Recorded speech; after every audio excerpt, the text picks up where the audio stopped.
Hi everyone, so we did the end of course surveys and we decided to focus on them to check what we had decided as a department was valuable in the course for interventions and supports, and so we decided to word the questions as a reflection of on those interventions to see if they were utilized and if they were helpful.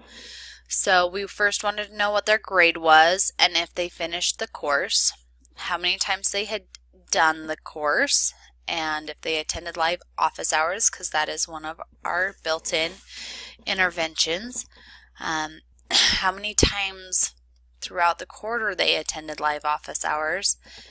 Then this is where our questions started turning into the department focuses. So it says, did you fill out the study guides as you worked through the course? Did the study guides help you do better on checkpoints and exams?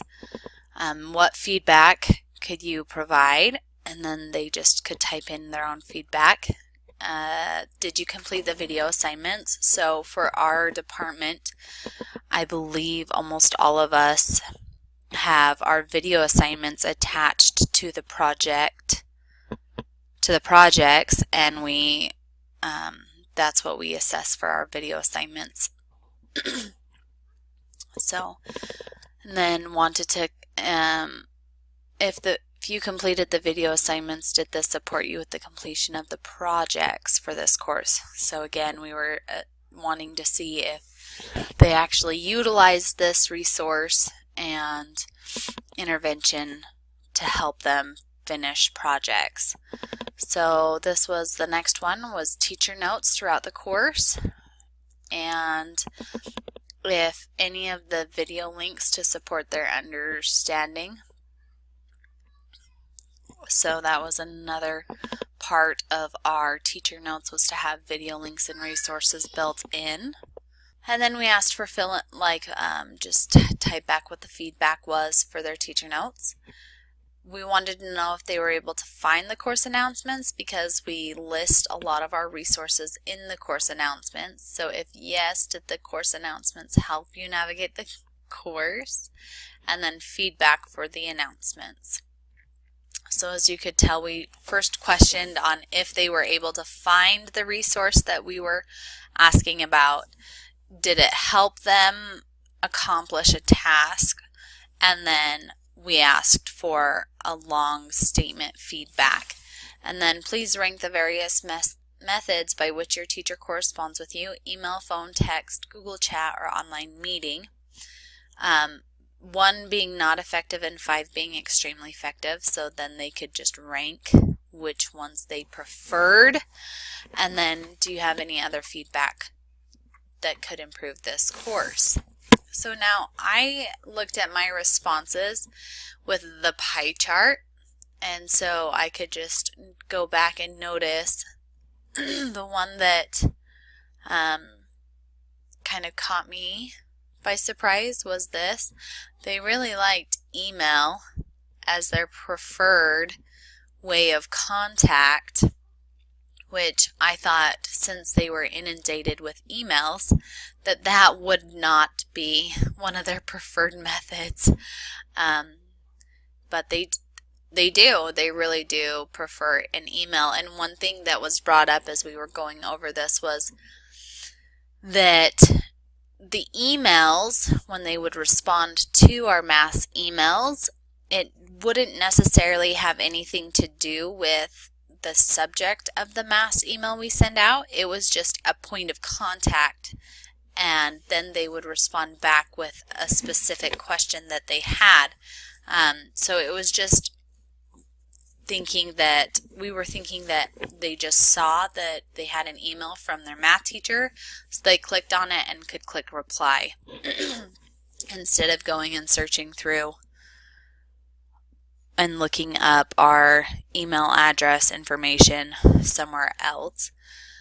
So that was some good takeaways from our discussion with email. Another thing that we had talked about with email was that if you're doing bi-weekly emails, to do them on the off weeks of the interventions.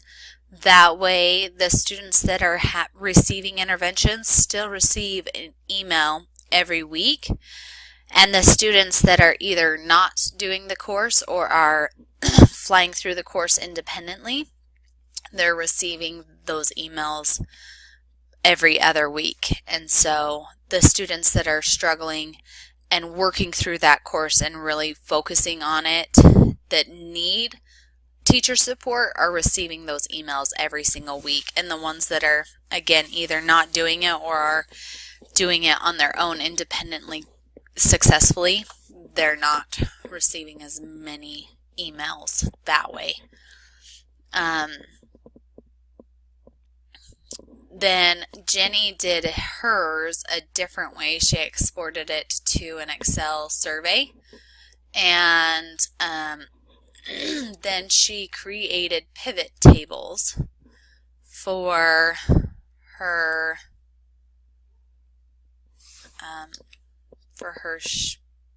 answers.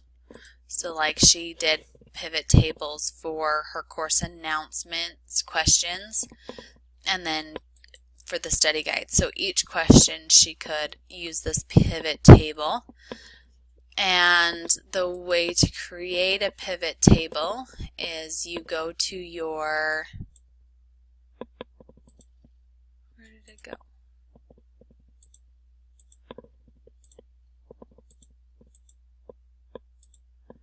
I hope.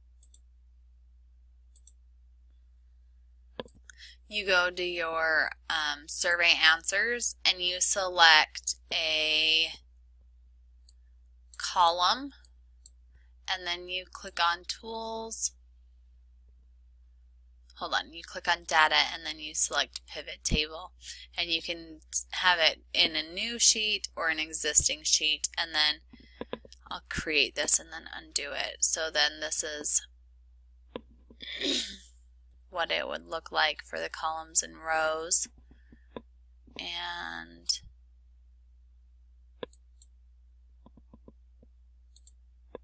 then you just go through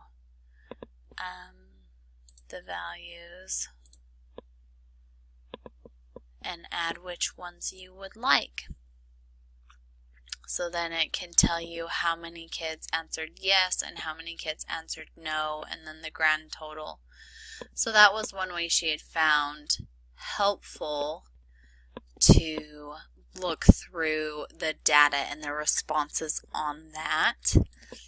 And that was the main objective of our end of course surveys and how we looked at that data. So we looked at the data to see if our interventions as a department were being effective and if they were utilized by the students, so that we knew where to continue our efforts on. And that is pretty much what our end of course survey's purpose was. And so if you guys wanted to, as a department, go over what goals or focuses you're doing, I'm not sure if any of them are doing them department-wide, that they're doing the same, like same interventions in each course as a requirement, but that could be a focus of your end of course surveys. And I hope that helps you guys out.